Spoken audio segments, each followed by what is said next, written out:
and though I made as much noise as I ever could, he took no more notice of it than nothing at all.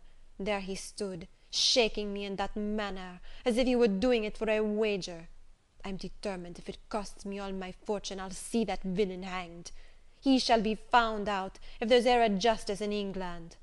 So when he had shook me till he was tired, and I felt all over like a jelly, without saying never a word, he takes and pops me into the ditch. I'm sure I thought he'd have murdered me, as much as ever I thought anything in my life, for he kept bumping me about as if he thought nothing too bad for me.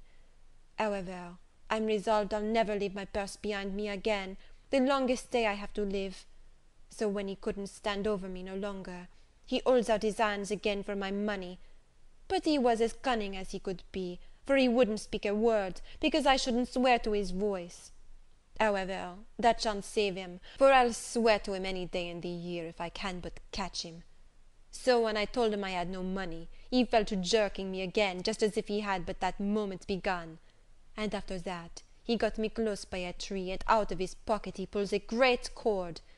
It's a wonder I did not swoon away, for as sure as you're alive, he was going to hang me by that tree.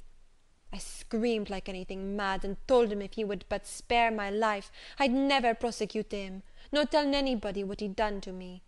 So he stood some time quiet in a brown study, a-thinking what he should do. And so after that he forced me to sit down in the ditch, and tied my feet together, just as you see them.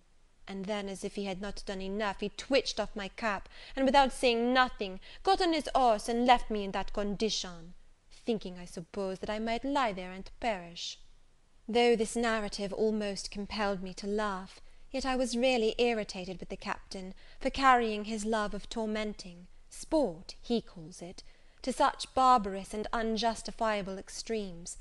I consoled and soothed her as well as I was able, and told her that since Monsieur Du Bois had escaped, I hoped when she recovered from her fright all would end well. "Frighted, child?" repeated she. "Why, that's not half. I promise you I wish it was. But here I'm bruised from top to toe, and it's well if ever I have the right use of my limbs again. However, I'm glad the villain got nothing but his trouble for his pains. But here the worst is to come, for I can't go out, because I've got no curls, and so he'll be escaped before I can get to the justice to stop him. I'm resolved I'll tell Lady Howard how her man served me, for if he hadn't made me fling him away, I dare say I would have pinned him up well enough for the country." "Perhaps Lady Howard may be able to lend you a cap that you will wear without them." "Lady Howard, indeed! Why, do you think I'd wear one of her dowdies? No, I'll promise you, I shan't put on no such disguisement. It's the unluckiest thing in the world that I did not make the man pick up the curls again. But he put me in such a passion, I could not think of nothing. I know I can't get none at Howard Grove for love nor money, for of all the stupid places ever I see, that Howard Grove is the worst. There's never no getting nothing one wants." This sort of conversation lasted till we arrived at our journey's end, and then a new distress occurred. Madame Duval was eager to speak to Lady Howard and Mrs. Mirvan, and to relate her misfortunes; but she could not endure that Sir Clement or the Captain should see her in such disorder, so she said they were so ill-natured, that instead of pitying her, they would only make a jest of her disasters. She therefore sent me first into the house, to wait for an opportunity of their being out of the way, that she might steal up stairs unobserved.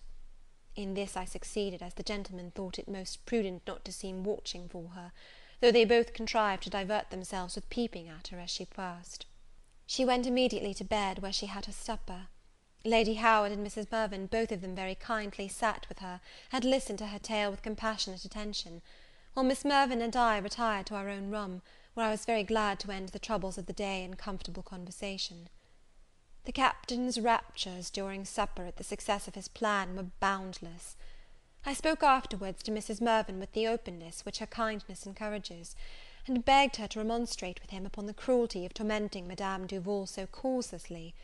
She promised to take the first opportunity of starting up the subject, but said that he was at present so much elated that he would not listen to her with any patience.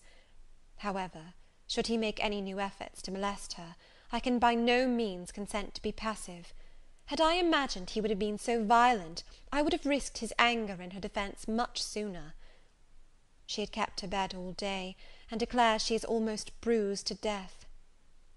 Adieu, my dear Sir. What a long letter I have written! I could almost fancy I sent it to you from London. End of letter 33.